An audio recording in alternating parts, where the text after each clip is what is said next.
Distinguished guests, respected faculty members, dear students, and esteemed participants. A very warm welcome to all of you to this remarkable gathering organized by the IIChE student chapter at Amrita Vishwa Vidyapeetham. It is with great excitement and pride that we gather here today to celebrate knowledge, curiosity, and the spirit of learning that defines our vibrant community. The IIChE has long stood as a beacon of expertise and advancement in the field of chemical engineering. It has been a platform where bright minds converge to share ideas, discuss the latest breakthroughs, and collaborate to shape the future of this dynamic industry. Our IIChE student chapter serves as a bridge between the academic world and the professional realm of chemical engineering, dedicated to the fostering an environment that encourages intellectual growth, collaboration, and the exchange of ideas. The Chem Talk series exemplifies this commitment as we come together to engage with a subject that lies at the heart of our academic and professional journey. As we gather here, we are not just attending an event, we are participating in a journey of discovery. Our collective efforts, discussions, and interactions during this event will undoubtedly contribute to the expanding our horizons and deepening our understanding. In these moments of collaboration, we pave the way for innovative solutions to global challenges and ultimately a more sustainable and prosperous world. It is an honor and a pleasure to welcome back one of our esteemed alumni back to our institution today. His journey since graduating from here has been nothing short of inspiring. Dr. Mukund Palat graduated with a BTech in Chemical Engineering from Amrita Vishwa Vidyapeetham in 2012. He received his PhD from Columbia University in 2020. He was a NOAA Climate and Global Change Fellow at the University of California, Davis, Marie Skłodowska-Curie Fellow at the Center of Ecological Research and Forestry Application, Barcelona, Spain. He is an expert in climate change, plant ecophysiology, dendrochronology, Earth system models, and remote sensing. Dr. Mukund's research mainly focuses on the future of ecosystem and the forest carbon cycle in a changing climate. His current projects include the role of tree growth in the forest carbon cycle, the vulnerability of forests to increasing heat waves, and the use of dendrochronology to understand the past environmental change and timber transport. It is our hope that you will leave this event not only enriched with knowledge, but also inspired to drive a positive change in your respective spheres. Albert Einstein once said, "The important thing is not to stop questioning." As we embark on this journey of intellectual exploration, let us remember that our contributions, no matter how big or small, collectively contribute to the advancement of our field and the betterment of society as a whole. So let's engage, let's share, and let's collaborate. May this event be a beacon of inspiration, learning, and progress for all of us. So, with a sense of anticipation and enthusiasm, let's dive into this event, ready to learn, ready to connect, and ready to be a part of something much bigger than ourselves. Dr. Mukund, the stage is all yours.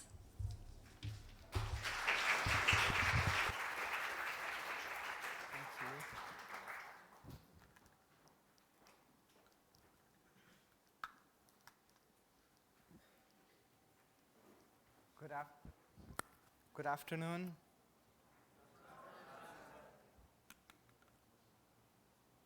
Can you hear me? Or not? Hello? Hello? Yeah.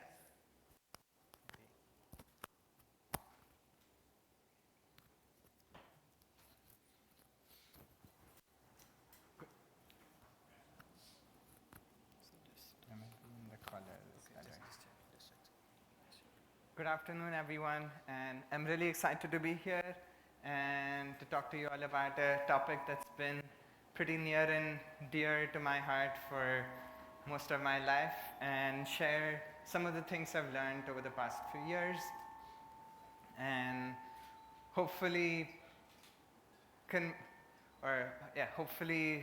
through this talk also share some of this knowledge and inspire you all to also be engaged on this topic of climate change. So what's the plan for today?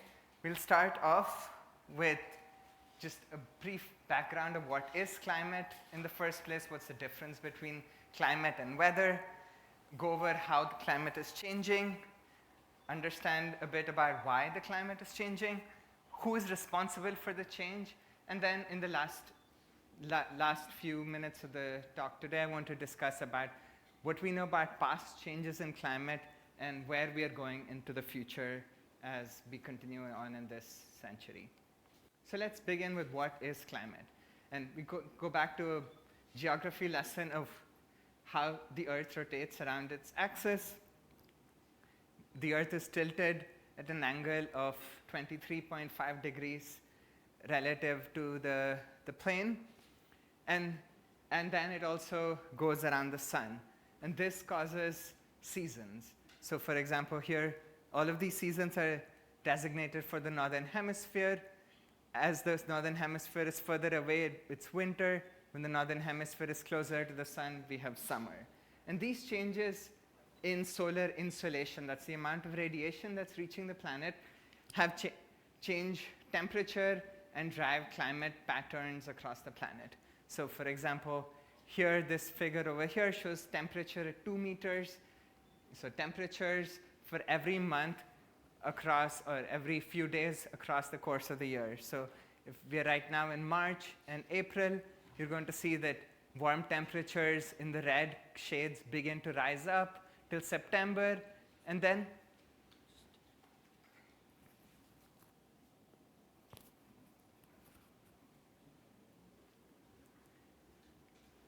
so warm temperatures are rising up, and this is because the northern hemisphere is facing the sun. And then as we get into the second half of the year, or early in the year in January, February, March, the southern hemisphere has their summer season. And you'll see, for example, the hottest time period in India in the north. The south is February and March, and in the north is maybe May, in the months of May and June. And along with these changes in solar radiation, if you have more energy reaching the land surface, and especially if you have water, this drives evaporation and leads to seasonal changes in precipitation and rainfall. So generally, the bands of heaviest rain follow the bands of the most amount of solar radiation. So right now, we're in the month of July and August, and as we reach the southern hemisphere summer, you'll see these bands of heavy rainfall in red shift south. And then as we reach the months of April, May, June, we can see the monsoon, the Indian South Asian monsoon is there, and we see high precipitation. And we see these different kinds of patterns all across the planet. And for me, just these animations, you can keep looking at them and keep learning and discovering new and interesting things. And so these changes in precipitation and temperature also drive the vegetation cycle. And this figure over here is a GIF of greenness of the planet as observed from satellites. And as you have warm temperatures and more rainfall, that makes plants happy, because plants need rainfall and warm but not too hot temperatures to survive. So over here we have the months, and you can see that in the northern hemisphere summer months, you'll see high amounts of greenness here, and then as you get winter, you see the highest amount of greenness in the southern hemisphere. And there's also some other interesting patterns that you can see. For example, when you reach January, Feb, March, you'll see a bright peak in the Gangetic Delta that corresponds to agriculture, right, about now. And so there's some things that do not follow along with the seasonal cycles, and that's because of human intervention. So let's go back to this definition of what is the difference between climate and weather. Weather conditions are the conditions over a really short period of time, while climate is how the atmosphere behaves over a long period of time. So as an example, the climate of Coimbatore is what you'd average over, say, a 30-year period. And generally, this figure over here is for temperature. Each line is a month. The warmest period over here is between the months of February, March, April through May. And then once you reach the second half of the year, temperatures are generally a bit lower. So this is maximum temperature, daily mean temperature, and daily minimum. And this is also got partially to do with the amount of solar radiation and also the amount of rainfall that that the region is receiving. So the heaviest months for rainfall start off, we have a peak in rainfall in the months of June and July with the summer monsoon, and then we have a second slightly bigger peak in the months of October and November with the winter monsoon. So that's climate because this is averaged over a long period of time. However, this year in particular has been relatively dry, and that is weather. So for example, this is a weather forecast of this week. So we've gone over what's climate. Let's talk a little bit more about how climate is changing. So this figure over here averages temperatures for the entire planet from the 1850 to the present, and it's been relativized with mean temperatures between 1971 and 2000. So that's this period over here. So what we see is that prior to 1971 to 2000, generally climate conditions were cooler than this average, while relative to this 1971 to 2000 period, climate conditions have suddenly become much warmer than average. And this is average across the entire planet. So what we can say is that the entire planet is warming. And if you just want to see the numbers a little bit better, this figure has been standardized relative to climate average in 1850 to 1900. So that's this period over here. So relative to this period, the planet has warmed about 1.2 degrees centigrade over the last 150 years. In this period from the around 1850 or prior to 1850 is when the Industrial Revolution really kicked off, and we started emitting carbon dioxide and other greenhouse gases into the atmosphere. So that was for the entire planet. We can see similar patterns of warming for India, for Tamil Nadu, and pretty much every place across the planet. And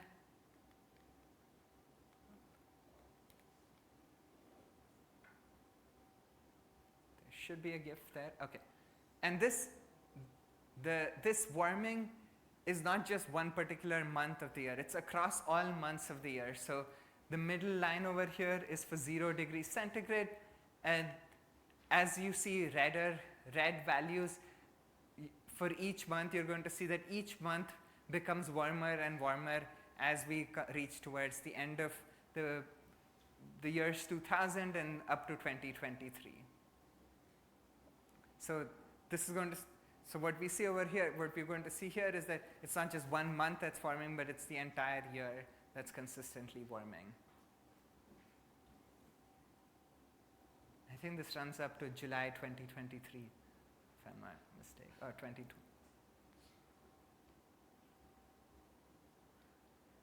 And that's a visualization of how the sphere or spiral of climate has been getting bigger over the last 150 years or so. However, this warming is not uniform. So this is that same graph, but now looked at spatially across the planet. And we're running in time, and if it's red means that the climate conditions or the weather conditions are warmer than the climate between 1951 to 1980, and if it's blue means it's cooler. And what we see is as we reach the present, the planet is warming everywhere, but you're going to notice that some regions are warming more than other regions. So, and the regions that have warmed the most are those in the northern hemisphere, extratropics. So northern Eurasia and northern North America. Well, some regions, and what you're going to see is that India is actually warmed relatively less compared to the rest of the planet. Additionally, land temperatures have warmed more than the ocean, and the reason for this is that water has a much higher heat capacity, so it takes much more energy to warm up water 1 degree centigrade than it does to warm up the land surface. If you look at the land average, the land surface is almost warmed 2 degrees centigrade, while the ocean average is much lower. But the ocean is a much bigger heat sink because it can store that amount of heat energy for much longer periods of time. So warmer oceans in turn can end up heating the atmosphere again. So this is going back to the fact that I was saying that the northern hemisphere Arctic has warmed much more. And the reason why the Arctic has warmed much more, and over here it's warmed between 2 to 3.5 degrees centigrade, is because earlier much of this area was covered by snow and ice that's highly reflective. So when you have solar radiation, sun's rays, rays of the sun hitting the land surface, if you have a white surface on the planet, that's reflecting away energy. But as we're losing snow and ice, the snow and ice is being replaced by dark surfaces that are absorbing energy. It's like why in the summer you might want to wear a white shirt instead of wearing a black shirt. And so what's happening is that these regions are losing snow cover and are warming much faster than the global average. So as I mentioned, India has warmed a bit less than the global average. And the reason for this is because of fine particulate matter in the air. So many of our cities are, because of industrial activity, vehicular pollution, there's lots of pollutants from PM 2.5, and these particulate matter are highly reflective. So when you have solar radiation, it's not allowing some of that radiation to reach the surface. However, even though India has warmed less, the less warming has come at a huge health cost because this particulate matter is really injurious to human health. So as the climate is changing, it seems a bit hard to understand why it increases both droughts. It can cause more droughts and floods at the same time. So for every degree of centigrade that the air warms, it can hold 7% more moisture. And so a warmer atmosphere can hold much more water.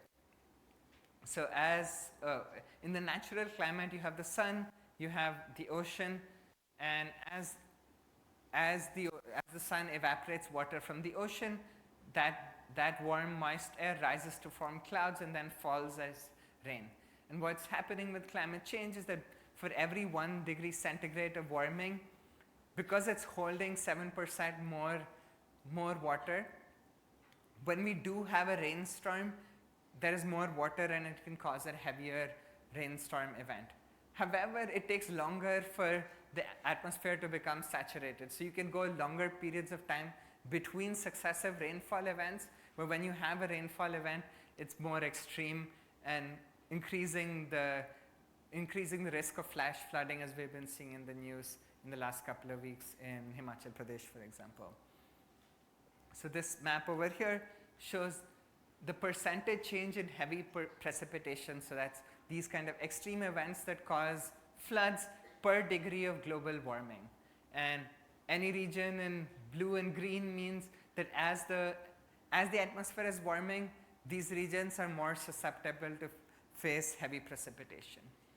However, at the same time, despite most of the world having risks of higher precipitation, a warmer atmosphere also dries up the land faster because you have a warmer atmosphere, and this warmer atmosphere means that the water that's there on the land surface evaporates away faster. And so you can have heavier rainstorm events, but the land surface also dries up faster. What this graph shows with all of these regions in red is that much of the world is also at the same time being exposed to more or is becoming more susceptible to drought conditions. What we mentioned early on is that climate is always long-term while weather is short-term. So many people argue that this year it rained a lot so it's not drying, or that we have always had some winters that are warmer than normal. However, when we're thinking about how the climate is changing, we're always doing this over long periods of time, because any one year you can have a cooler or wetter than normal year. So let's go back here. This figure shows temperature anomalies for the globe over the last 50 years or so. And you can see that you can actually pick out random 5-10 year periods where you can find the temperatures have been declining, and which is often done by many people, but when you look at the entirety of the record, what you see is that the warming is pretty unequivocal, and it's quite clear. So if you are thinking about how is the planet warming, always use longer periods of time, because then you're more likely to see trends emerging from the noise. So warming leads to more extremes. There's a theorem in statistics that's called the central limit theorem, where generally if you're collecting data, they tend to follow a distribution that looks like a bell curve, where you have many data, a lot of data in the middle, some data towards each extreme. And this GIF over here shows that we have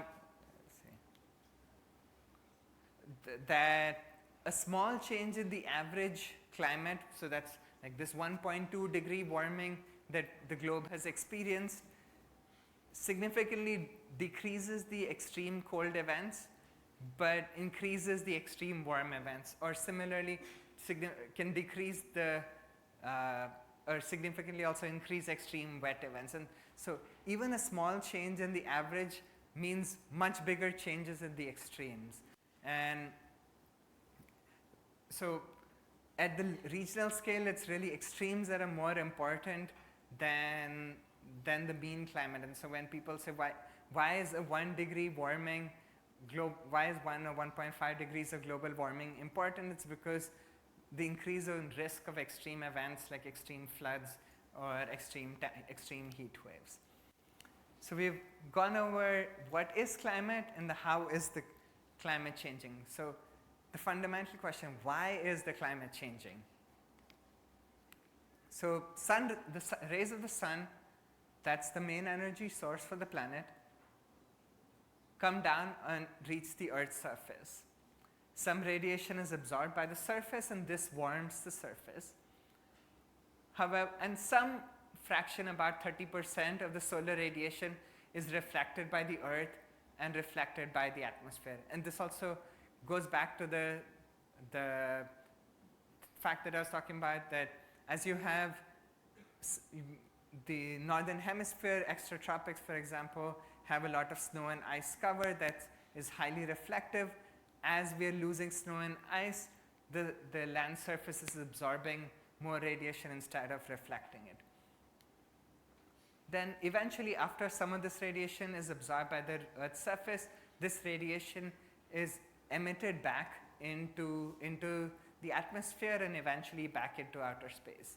And the theory of conservation of energy says that whatever is the energy coming into the planet eventually has to be balancing what's re-radiated from the planet. However, what we are doing in the atmosphere can change this energy balance, because if we emit things that absorb radiation, then that will need to warm up the atmosphere and the land surface to maintain the energy balance. And these gases are known as greenhouse gases. So this figure on the right-hand side shows how much different greenhouse gases contribute to the total emissions across the globe. And the vast majority, about 3/4 of it, is carbon dioxide, about 15 to 16% is methane. There's other gases like nitrous oxide and fluorine. And then these gases have different potentials for warming. Carbon, and this figure over here, everything is standardized to carbon dioxide. That's actually not the strongest greenhouse gas, despite being the most abundant. Methane, for example, is 30 times as powerful as carbon dioxide, and this is one of the reasons why it's commonly said that if you can decompose your organic waste, it's better to do that than to send it to a landfill, because there it's going to not decompose in the absence of air and release methane. You have nitrous oxide, and this is released from vehicular emissions of petroleum-powered cars, and fluorinated gases that are used as coolants and in refrigeration and many other industries as well. So some of these gases have much stronger greenhouse warming potentials than carbon dioxide, but they're less abundant than carbon dioxide. So what are fossil fuels? The main fossil fuels that are releasing carbon dioxide into the atmosphere come from our burning of coal and oil and gas. And the reason they're called fossil fuels is because they're actually fossils. All the coal, gas, petroleum that we use come from organic matter or fossilized organic matter from the Carboniferous era that was about 300 million years ago when sea levels were relatively low, and so there were vast areas around continental shelf margins where we had marshes.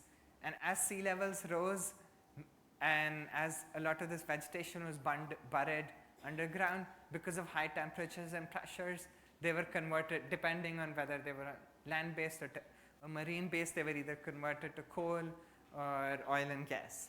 And so all of this, all the things that we are burning now, called fossil fuels, come from these fossilized remains of plant material.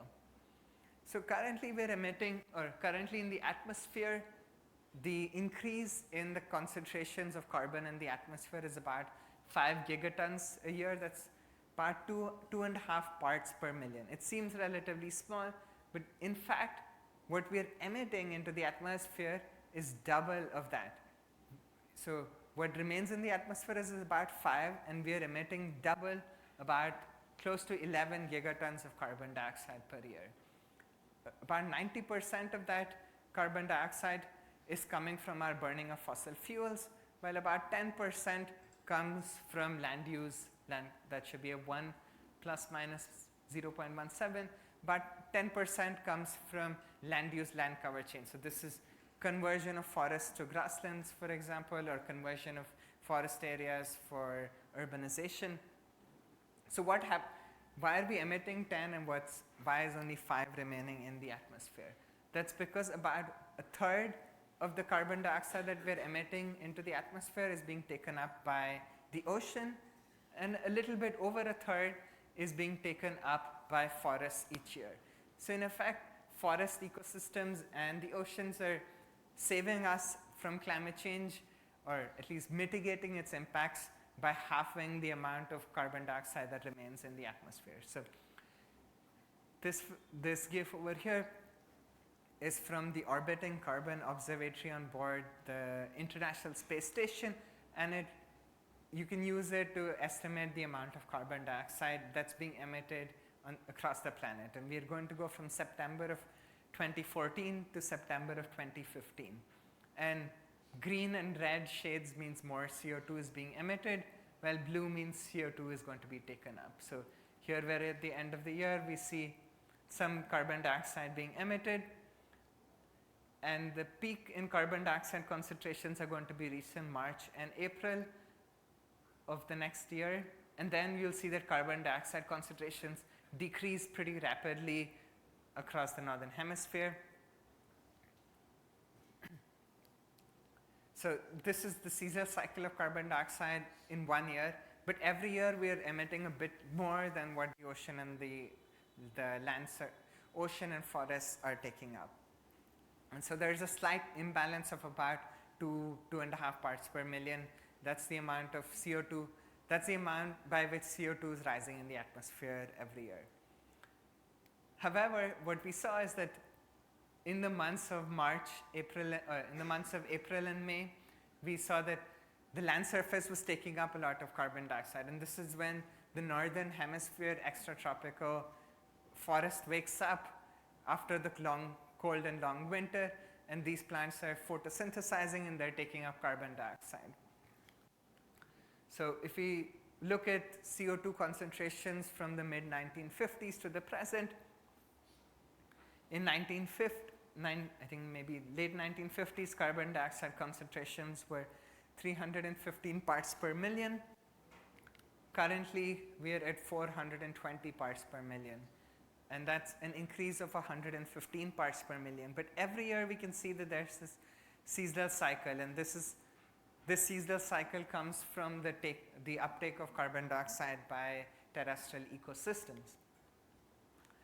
So what I mentioned is that we are actually emitting double the carbon dioxide that remains in the atmosphere, because plants in the ocean are saving us and taking up about half of it. And so if we were to calculate what should have been the total amount of CO2 in the atmosphere if there were no natural sinks of carbon dioxide, our present concentration of carbon dioxide would be around 550 parts per million. So instead of 550, we're currently at 420. And so we have to be really grateful for these natural checks and balances on our planet that are saving us from the worst effects of climate change. But we need to make sure that we continue to protect them and at the same time try and reduce our emissions of carbon dioxide. So why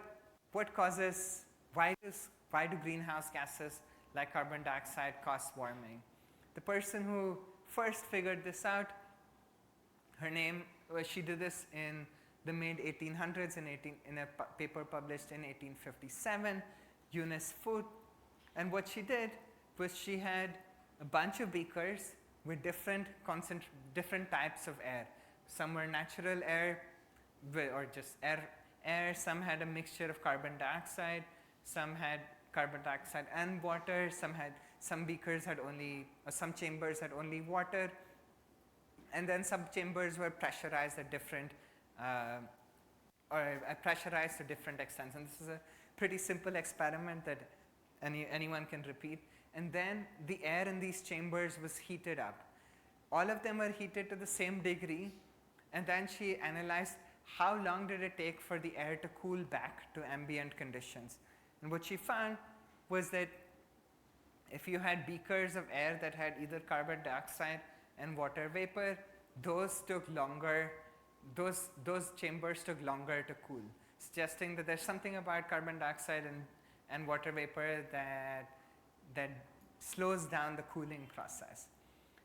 Then later in the same decade, in 1859, John Tyndall figured out the mechanisms of why this happens. And the reason for why these gases, carbon dioxide, water, nitrous oxide, can warm up the atmosphere is because they're very good at absorbing infrared radiation and re-radiating infrared radiation. So the mechanism is that if we have radiation at a certain wavelength hitting carbon dioxide, it can cause certain vibrations in the CO2 molecule.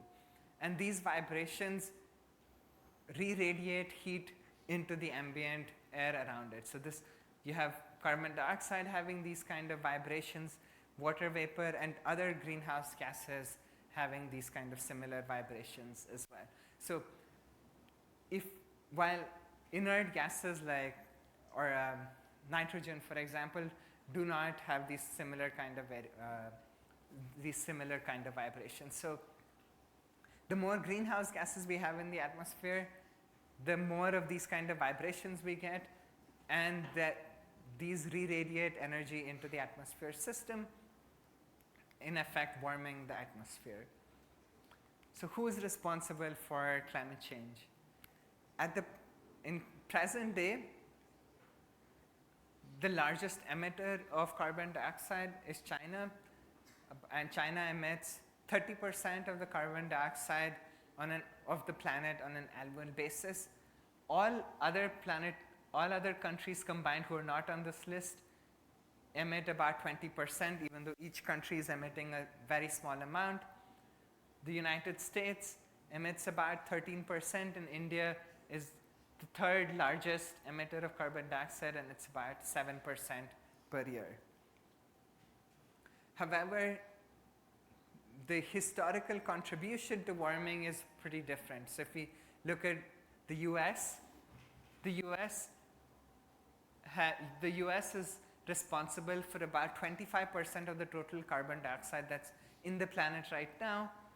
The European Union, this includes the United Kingdom, is responsible for about 22%. So if we add this up, about 50% of all the carbon dioxide that's in the planet right now as of 2020, I think was this figure, comes from developed economies in either Europe or North America.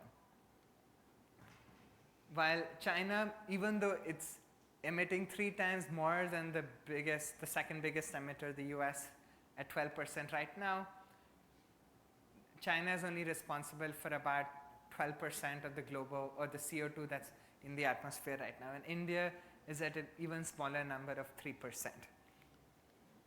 And so we can look at this another way, where we can go from 1750 to 2019, and this adds up the percentage of CO2 that's being emitted every year. And in the year 1750, 100% of the emission was coming from Europe, excluding EU 27, which means the United Kingdom, because the United Kingdom was the first to industrialize.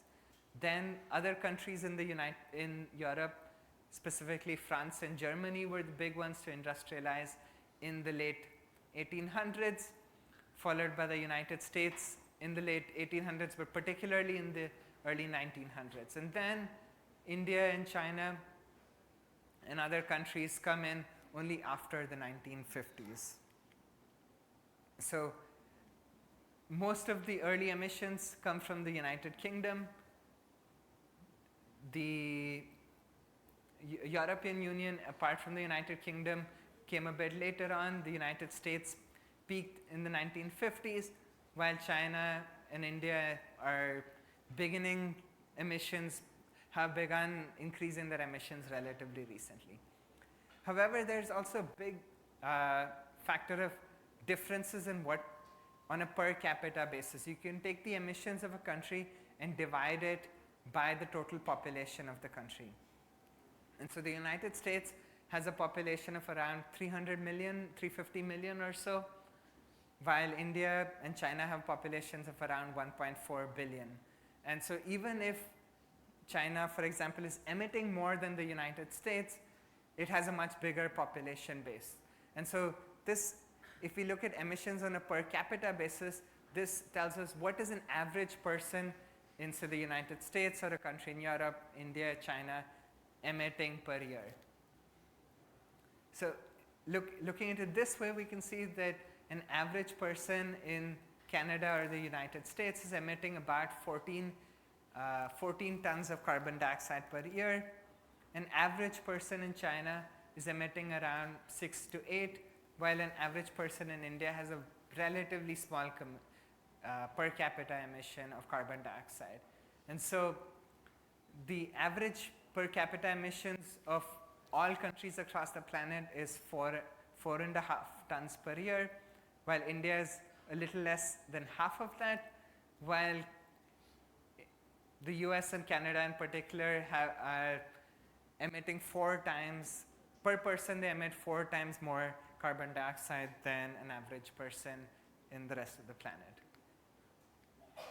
So we've gone over what is climate, how it is changing, why the climate is changing, and who is responsible for climate change. So now, in the last 5-10 minutes of the talk, I want to talk about what we know about the past and where are we going in the future. So why study past paleoclimate? And most of my PhD work was focused on past paleoclimate. And this is because our instrumental records of climate, so this is when we have been recording climate using weather stations, is relatively short. In some countries, particularly in the UK, that there are some they started climate records in the 1700s, but in most countries across the world, standardized networks of climate observation, weather observations, only started in the 1950s or so. So we have maybe 70 years of climate data for most of the planet. And so 70 years is not really a lot of data to contextualize the present. So is the present for, if this is the observation period and we observe a trend like this, do we know, is this just part of a cyclical trend where climate oscillates like this? Or is it something like climate conditions were relatively stable, we have a ramp up, and then we're completely outside the past? Or maybe there were some cyclical changes in climate. We're following a trajectory of increasing temperatures, for example, but then in the future we're going beyond the range of natural variability. So if we have such a very small observation period, we have no way to contextualize where the present is relative to the past. And so this can be done, understanding more about the past can be done in many ways.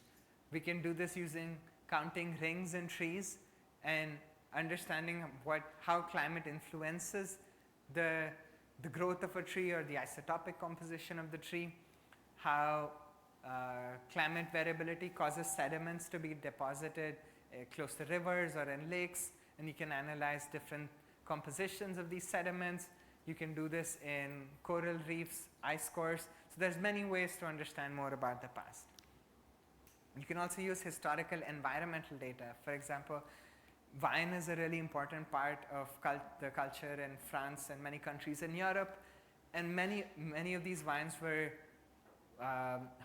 grown in monasteries where they've been keeping really meticulous notes of the day that the grapes were picked for the last 700 to 800 years. And so you can look at these records of the harvest date of wines across many wine growing regions and see that this starts in the year close to the year 1400 to the present. So that's 600 years where someone has been recording the date in these monasteries when were the grapes picked. And as the climate has been warming, we can see that the grapes are maturing earlier. And an earlier maturation of the grape also does not allow it to become as sweet as it would have otherwise. Similarly, for example, in Japan, cherry blossoms are a really important part of Japanese culture, where every year during the spring, people go out and celebrate the cherry blossom festival. And so many monasteries in Japan have been recording to the dates that the cherry blossom trees have been flowering over more than 1,000 years. So this graph starts somewhere in the year 800 for a monastery close to Kyoto in Japan. And we can see that there's a lot of variability from one year to the next, but starting in the mid-1900s, there's this clear trend of earlier springs that are causing these trees to bloom earlier in the year. What I have been working on in some of my research, this is relatively shorter periods of time, but I've been working on a network of cameras that are taking pictures of forests every year to figure out when is the timing of spring, or when is the timing of when the trees drop their leaves changing. So for example, this site is in New York in the northeastern US, and in April is their spring season, so the trees are just beginning to put out new leaves. This should be October. At the end of the year in October, the trees are dropping their leaves. So we're going to look at a year in the life of this forest. So this is a picture on January 1st of 2022, last year. And what I did is I made a region of interest over here and looked at how the greenness of this forest changed over the course of the year. So, and the index that we're going to look at is known as the Normalized Difference Vegetation Index, or NDVI, and it's just a metric of whether the forest is green or not. And early on in the year, in the month of January, we'll see that NDVI values are relatively low. And then as the forest reaches spring in the months of May, we'll see that as the leaves begin to come out, you'll see these values begin to rise. These leaves are beginning to emerge. And then once the forest reaches the month of mid-June, it's become very green, and these values will remain green between June through July, August, and into early September. This is because that's the peak summer growing season for this forest. And then once the forest reaches September, you'll begin to see some changes in the colors of the leaves, where you can see more orange and shades of red. And as the forest becomes more orange and red, these values drop again. And at some point in November, the forest loses all its leaves, and these values come back to zero. And there's a large network of these cameras out in the world. And I've had my camera going since early 2020 or so, and and using this camera, what I've been seeing is these yearly cycles of greening up and senescing. And the longer we collect these data, we can also see how is the timing of green up, or when is the senescence, or when is the peak reached? How is this changing as the climate is changing? This is the current network of these kind of phenological cameras across the planet. And unfortunately, right now, we have none in India. And hopefully, we can change this in the coming years. Archaeology is another common way to understand more about the past. For example, in the early part of the previous millennium, between the years 1000 to 1400, there were lots of settlements by the Vikings in Greenland. Greenland currently is a really cold place. And if the Vikings were settled here, this means that at some point, about 1,000 years ago, climate conditions must have at least been warm enough for human inhabited settlements. And so we can also use archaeological evidence to understand more about past climate. The one that I specialize in is looking in the rings of trees. And at each year in the growth of a tree, it adds on a new ring. However, the width of the ring changes from one year to the next. In some years, you can have a wide ring. In some years, the trees might have a narrow ring. We don't injure the trees to collect these cores. We can use a small borer that takes a very small pencil-thin core that's about 5 millimeters from the tree. Depending on where the tree is located, it might be sensitive to different variables. So, for example, trees in the northern hemisphere extratropics are sensitive to temperature conditions because these are growing in cold environments. So if you have a warm summer, the tree can grow more, and if you have a very cold summer, the tree grows less. And using these network of tree rings, people have been able to reconstruct temperature variability over the past millennium. So here we go in from the year 800 to the present, and the white line here is the mean in the present, 1961 to 1990. And what this graph shows is that the present is much warmer than the past 1,000 years. And I was fortunate to have Roseanne as one of my PhD co-advisors. And she really pioneered some of these developments of tree ring records to understand past temperature. And we can also see other periods in time, like the Little Ice Age between the years 1400 to 1850, where conditions were much cooler than the present, and the medieval climate anomaly where climate conditions were relatively warm. And this was the period when the Vikings were in Greenland.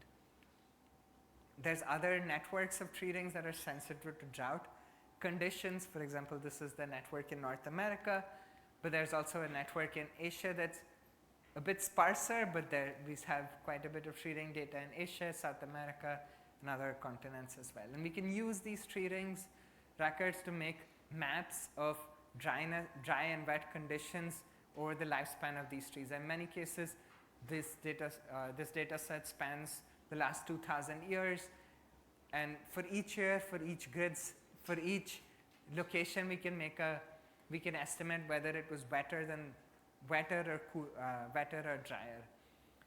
And then from historical records or chronicles, we know that there have been some periods of extreme drought back in times. For example, in the late 1700s, there was a period of drought in eastern India and Bangladesh. And in the late 1800s, there was another major drought across most of India.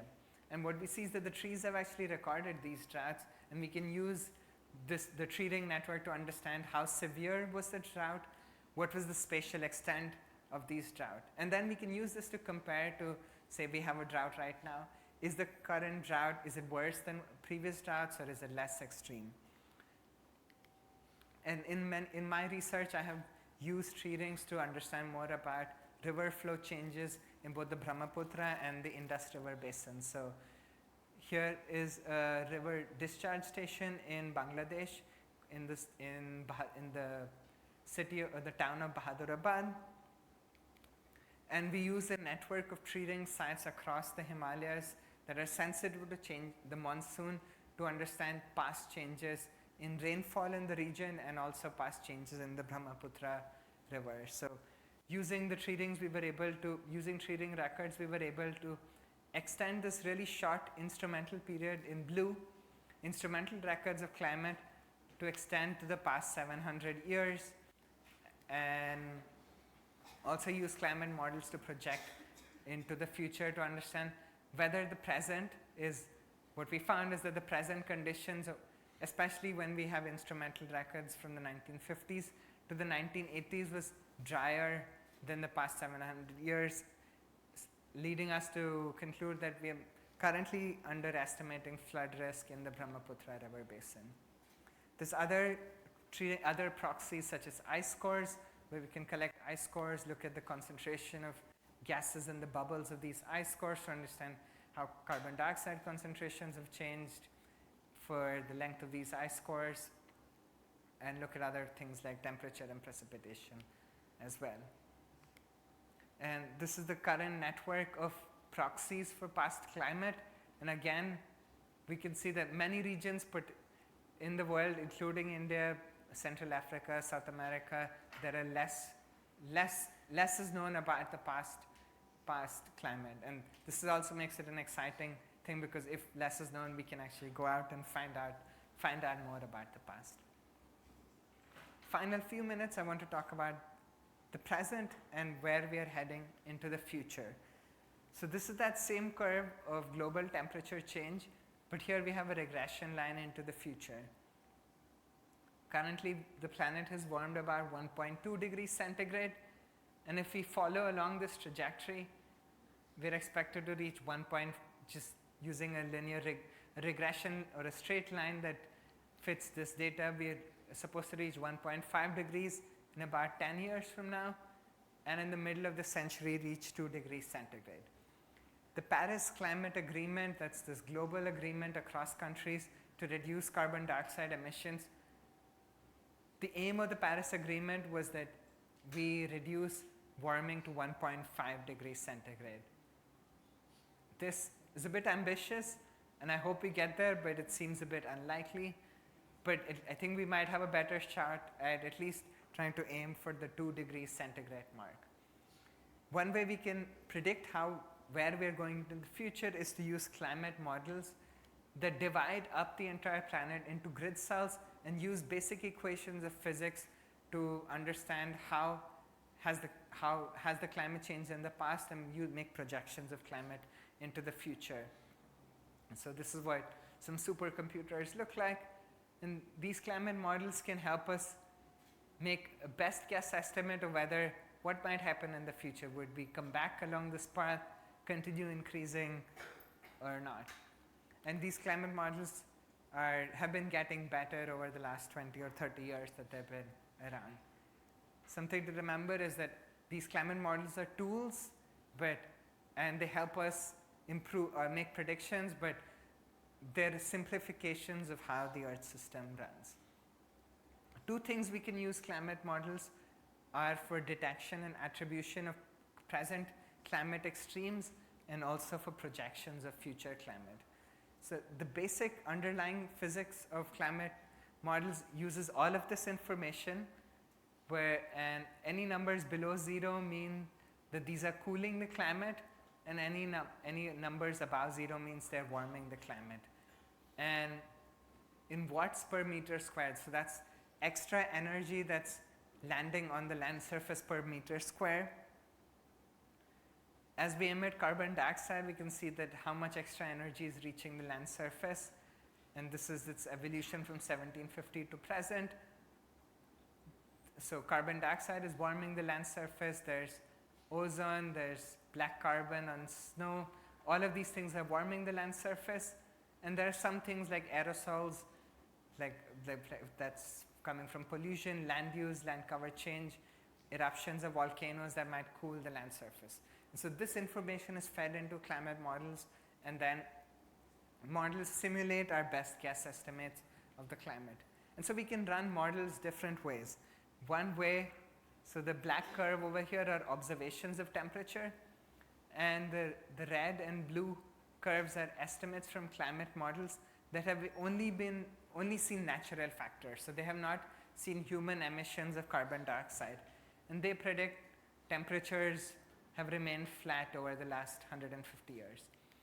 However, if we add natural and human factors, which is carbon dioxide emissions, into the models, they do a really good job of predicting or matching trends of trends of warming over the last 150 years. And this allows us to conclude that it is the carbon dioxide and other greenhouse gases on the planet that has warmed the atmosphere. We can also calculate how much worse is a present extreme event because of climate change. So if the black line here is the observed trend, and the pink lines are a detrended version, we can compare how much, if we did not have climate change, where would this extreme event be? Maybe it's still extreme, but because of climate change, it's become maybe twice as bad as it would have been otherwise. And I've been doing quite a bit of this research over the past few years, and we had a paper that was recently published where we are looking at how are extreme heat waves impacting forest vegetation in the boreal forest in northern Asia. So the green shading over here is the boreal biome that encompasses the northern hemisphere. This is a picture of the field site that we were at. The figure here is maximum temperatures in the region during the summer months, but this maximum temperature is increasing pretty rapidly as the climate is increasing. And these rises in the maximum temperatures are stressing the vegetation on the planet, in the region. So we can see patches where the forests are dying. There's another patch of dead forest because of heat waves. So you can go to climate models and simulate how would heat waves change in the future depending on whether we emit low amounts of carbon dioxide or high amounts of carbon dioxide. We can compare this to field data of at what temperature, if you expose a tree to what degree of temperature would the tree suffer and die. And so what we found in our study is that for one of the species in the landscape, Larix siberica, under high emissions of carbon dioxide, this region is going to become too warm for the most important species to survive in the region. So where are we going from here? The y-axis here are global fossil fuel emissions from 1980 to the present in 2020 or so, where if we, according to current policies, we might follow this trajectory over here, and that's projected for the next 15 to 20 years. If we go along pledged policy across all the countries that have said that they're going to cut their emissions, we might reduce carbon dioxide emissions a little bit.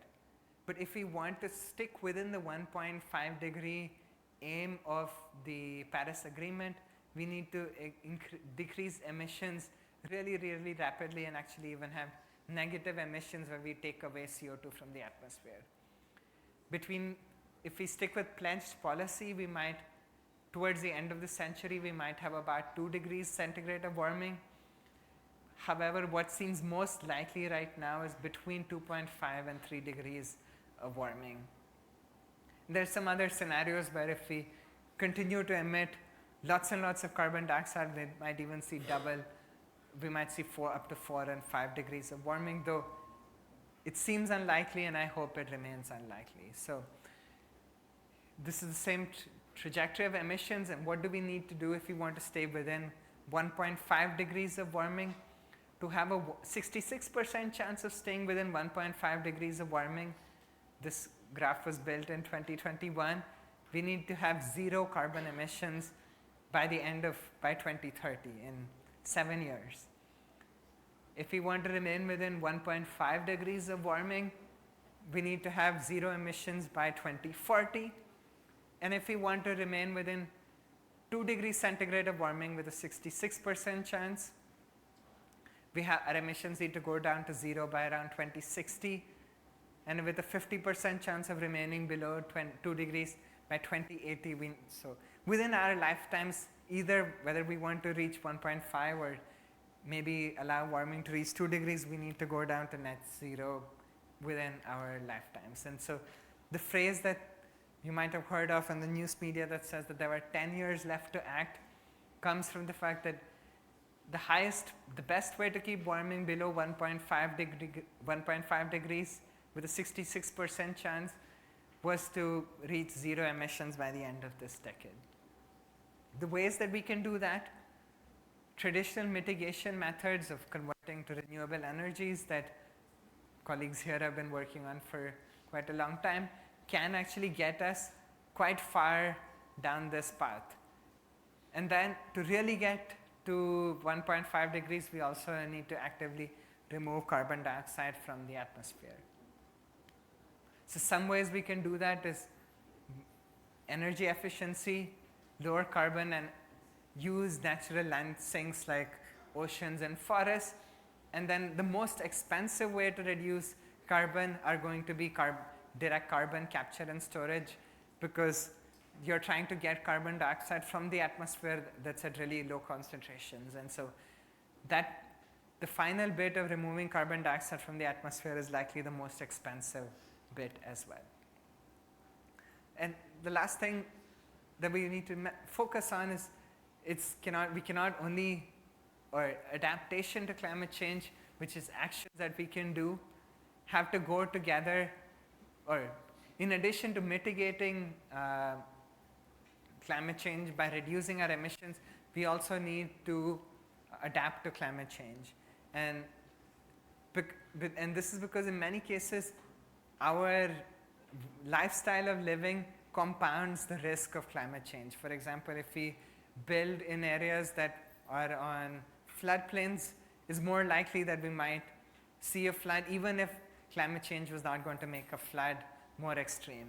And so adaptation and mitigation measures need to go together, and the social dimensions of such as reducing poverty, education, equality, all of these have to go together with our efforts to reduce emissions of carbon dioxide and be prepared for changes that we're going to see over this century.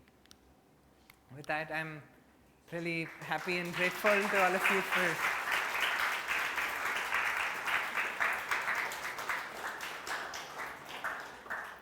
really grateful for your time, and I'm happy to stick around and take questions if I have some time.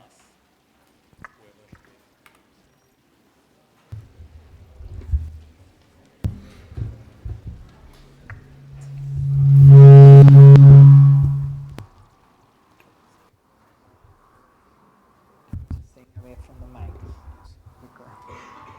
Thank you, Dr. Mukund, for taking your time to come here and share your insights about climate change. Now, we would like to move on to the interactive session.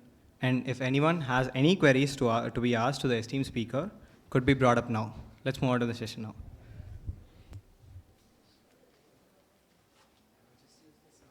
You can raise your hand, so we'll bring the mic to you.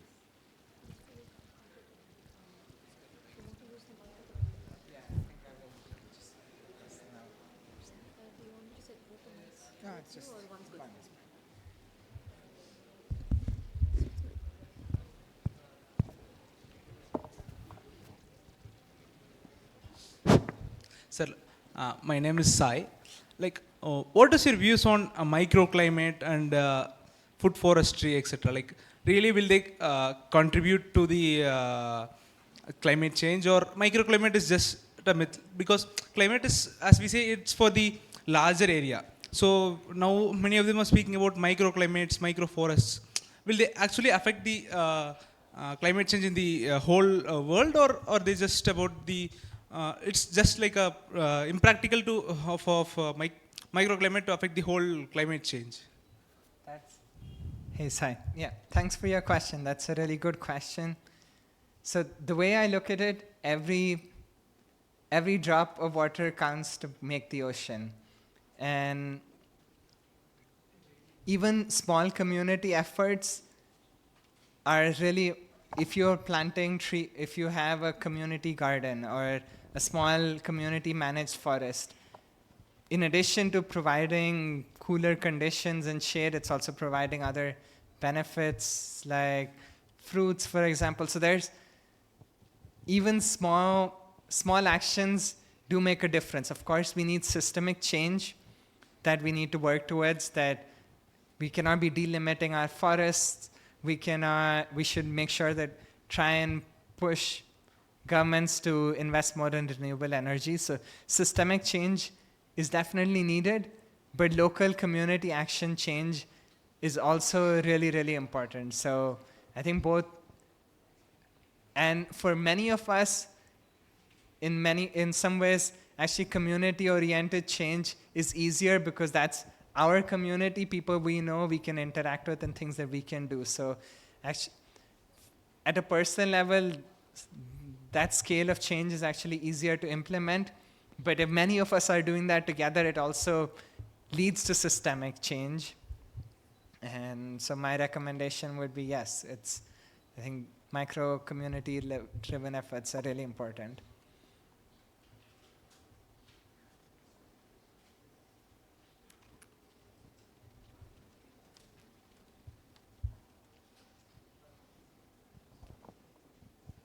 Hello, I'm Ananya from second year.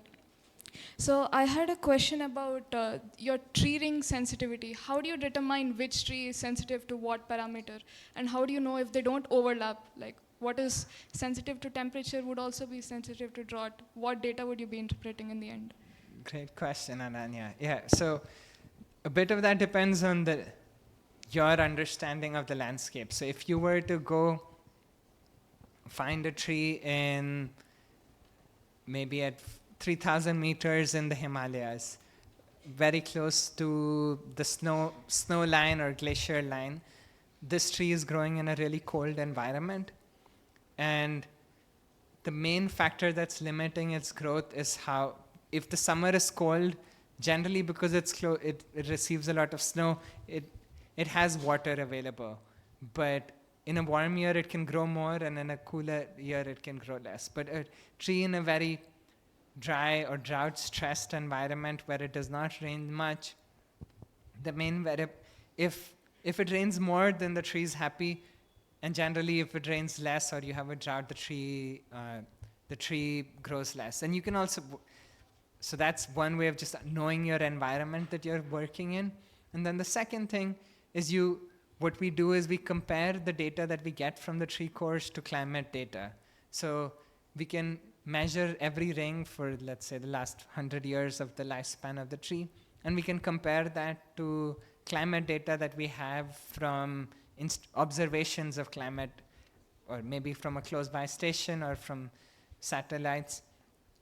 And we can look at which, is it temperature or is it the amount of water that's most related to the amount of growth of the tree. And so that also can inform us what's the most important variable.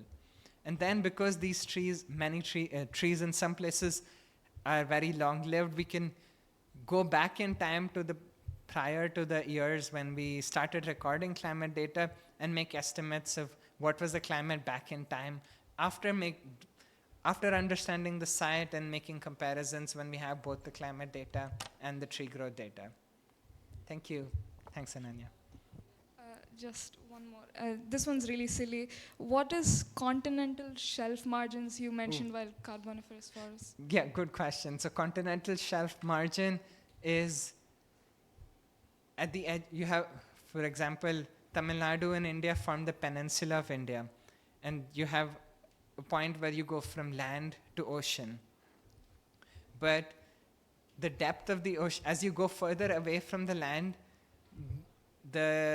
you still have a shelf, which means that the ocean, the depth of the ocean does not, when you're at the beach, the ocean maybe the water's 10 meter or maybe 5 centimeters deep, then it's 10 centimeters, it's 10 meters. And if you go keep going further out, the ocean becomes deeper and deeper. But then at some point, you are outside the boundary of the continent, and then the ocean becomes suddenly it becomes deep very quickly. And so the position, which is generally about 100 to 200 kilometers out away from the coastline. That's the continental shelf margin. Thank you.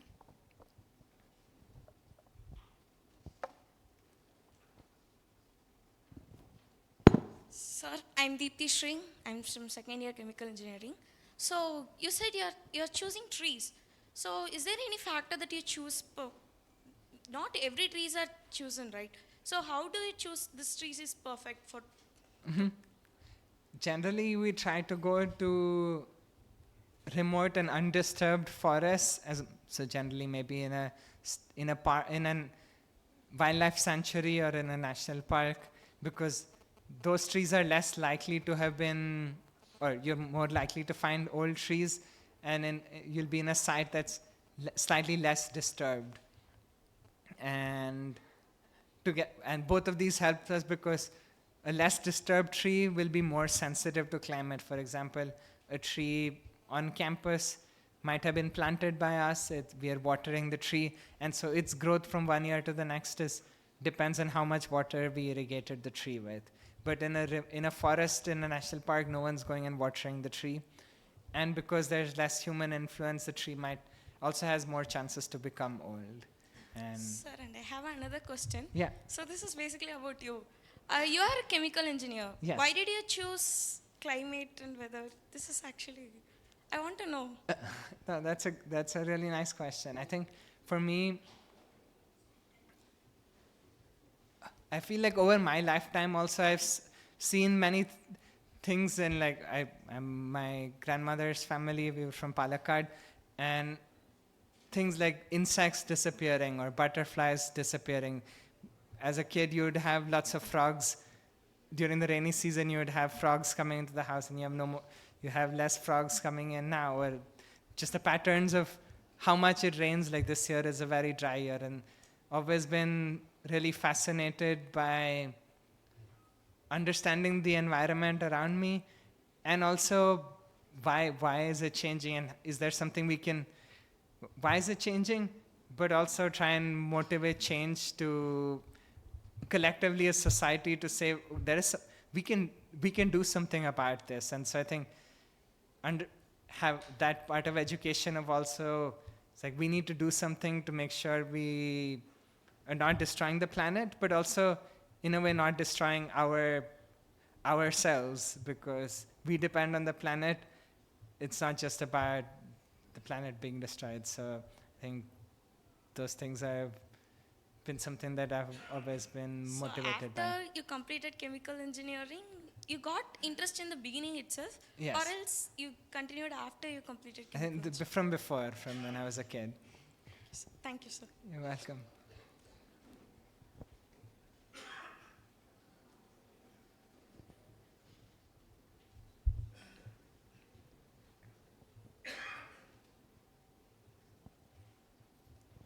But if I can add one, there's, even as, in my professional life, I feel like you keep learning new things and your interests also keep going in different directions. So even, I'm not saying you have to study climate science, but keep learning. And so be open to learning new things, and your interests can also change over time.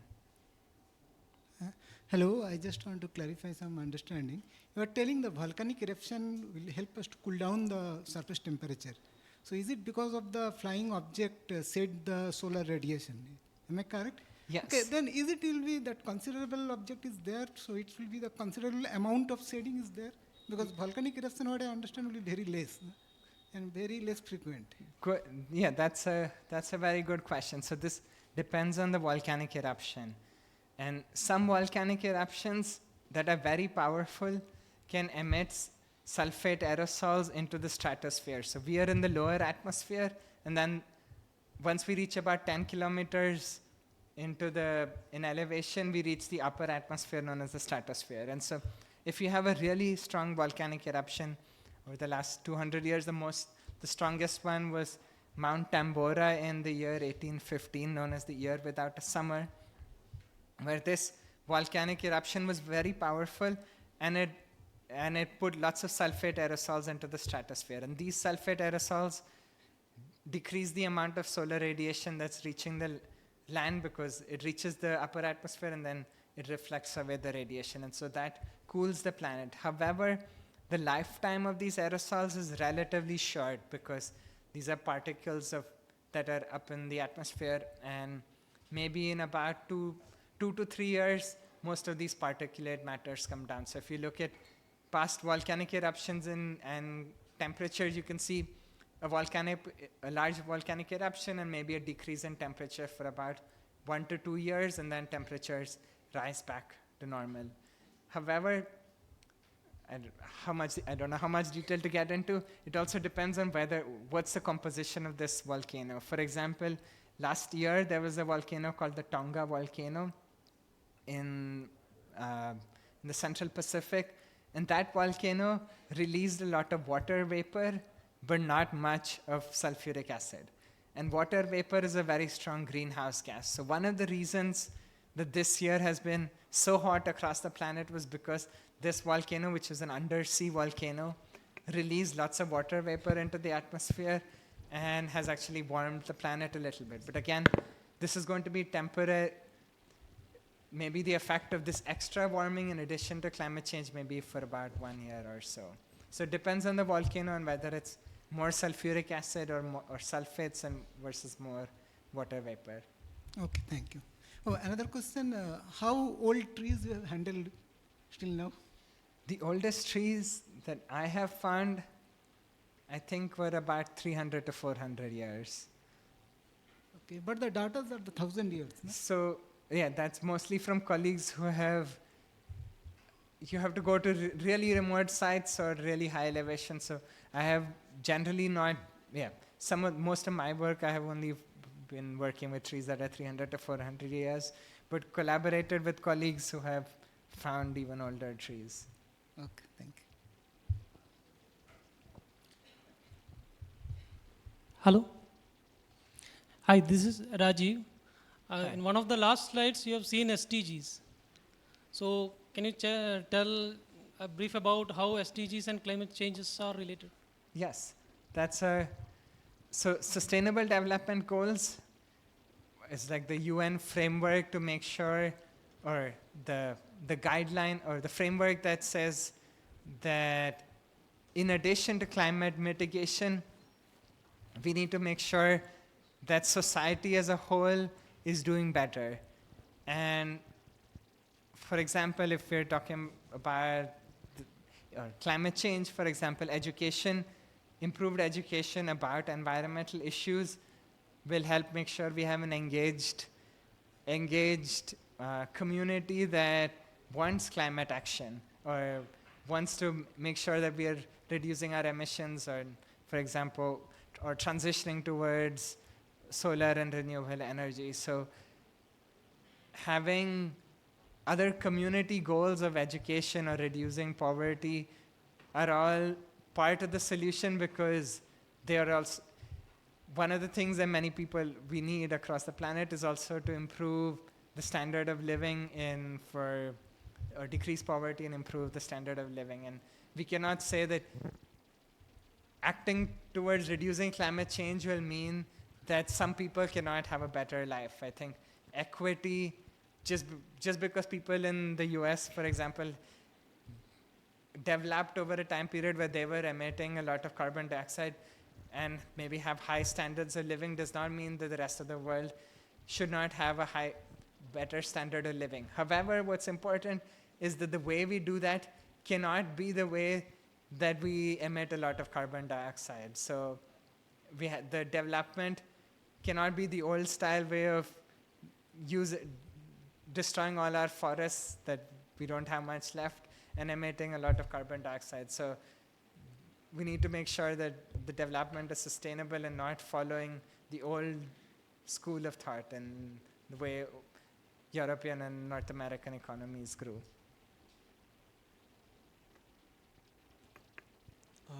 Good afternoon. I'm Himanshu. I have one question. You have shown many trends regarding the climate change and how in the next coming years we could achieve our goal with goal of net zero carbon emission. So as we speak right now, Arctic Circle is experiencing a heat wave, and the Siberian permafrost is melting. So it is releasing high amounts of methane and carbon dioxide. So how would that affect the trend or the cycle in the future? Yeah, and that's a great question, Himanshu. Yes, there's a lot of these feedback loops in the climate system. For example, as you decrease Arctic sea ice, you're replacing that by a dark ocean which can absorb more radiation instead of reflecting away radiation, and that makes the region warmer. And as the region becomes warmer, you have less sea ice. And so there are a lot of feedback loops, and we cannot do that much about the feedback loops except, well, we can study it to understand, try and make sure we don't exceed the thresholds that get us past these tipping points. But the main thing to do is to reduce our emissions of carbon dioxide and better understand. Well, as a scientist, I would say it's always interesting and fun to understand how the Earth system works. But on the social side of things, I think reducing our emissions is the main thing that we need to do. Thank you, sir. Thanks, Himanshu.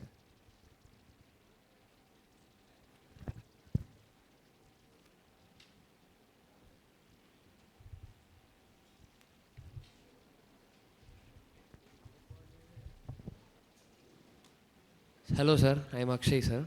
Sir, I have a question about mangrove forests. Mangrove forests. Sir, what are the effects of mangrove forests on climate change and global warming? Mangroves are actually one of the most important and unfortunately underappreciated forest ecosystems, because a lot of mangrove forests in the scheme of development are amongst the first forests to be used or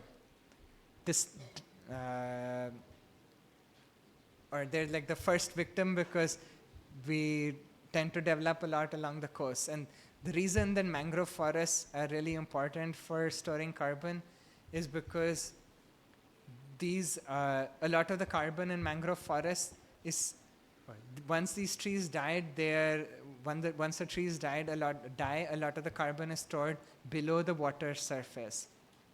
So both from vegetation or dead roots, and that carbon can stay without being exposed to the air for centuries or millennia, unless we go and disrupt the ecosystem. So actually, a square kilometer of mangrove forest is doing maybe much more than a square kilometer of any other forest, because the time scale at which it can store carbon is much greater than the time scale at which a traditional forest does it. Because in a forest, maybe here in the mountains behind us, when a tree dies, eventually a lot of that gets decomposed. So a very small fraction of the carbon remains in the soil. So it's storing carbon, but much more slowly, while a mangrove can store carbon at much longer time scales. So I think we need to better appreciate mangrove ecosystems and work more towards conserving them than we are doing. Thank you, sir.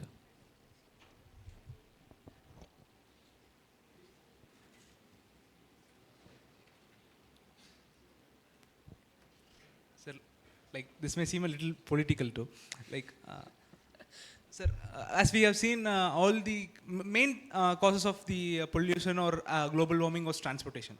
Like now, as we can see now, the Indian consumer market or the other markets we see are not based on the products or foods that are locally grown or locally produced. Example, you can see doctors or all these health professionals and gym rats, etc., promote oats, as if it's elixir which can make you live for 100 years. So they make the oats they make it so big such that all the consumers are drawn towards it. So whether these are big tycoons who just want climate change or just induce climate change so that they can make more money of it. It's just, I think it may seem as a paradox too. But it's true that there's a lot of greenwashing from companies that are saying they're going to be net zero or net neutral without really doing anything or participating in offset programs that are not actually reducing carbon emissions, or especially in the airline industry, where many airline companies are saying that if you pay a little bit extra, we will pay an offset, like maybe we'll pay a farmer to not till the land so that carbon goes into the soil. But there's actually very little bookkeeping of whether the two accounts really add up. And the way that this is framed is that it's allowing you to continue to emit carbon dioxide, which is the thing that we should not be doing, while saying that we might be mitigating some of it, and it's unclear whether we are. So I guess the way to counter that is to actually look behind the scenes and do our research and make sure that people are not just saying things that are not true. And I guess all of us as students and educators have a role to play in being conscientious citizens and holding people accountable to, I guess, the truth. Thank you, sir.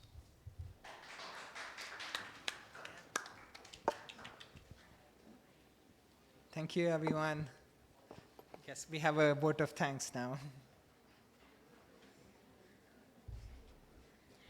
We have now come to the end of the event. I would like to call upon our head of department, Dr. Nikhil K. Koturkar, to felicitate our speaker with a memento.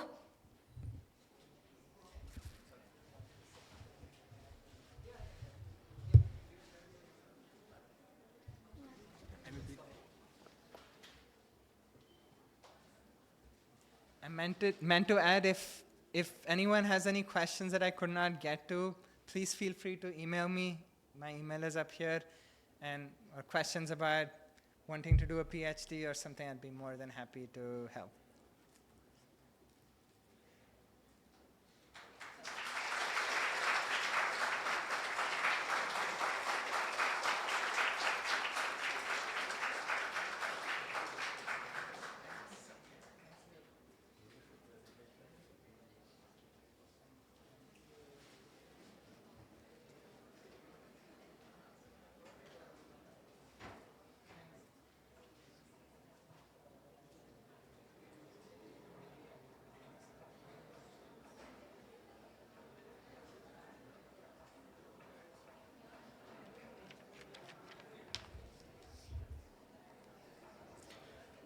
So, good afternoon, everyone. So today, on behalf of IIChE student chapter, I'd like to extend my heartfelt gratitude for everyone who were present here, and also for your active participation in the event. Your enthusiasm and contribution enriched our gathering.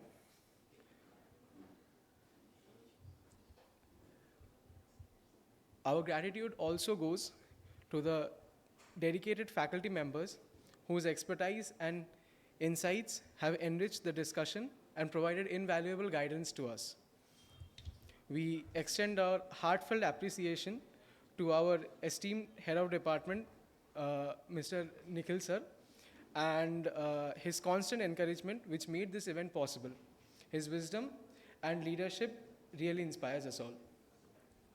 We would also like to thank the seminar hall admin and the non-teaching staff for extending their support all throughout our event.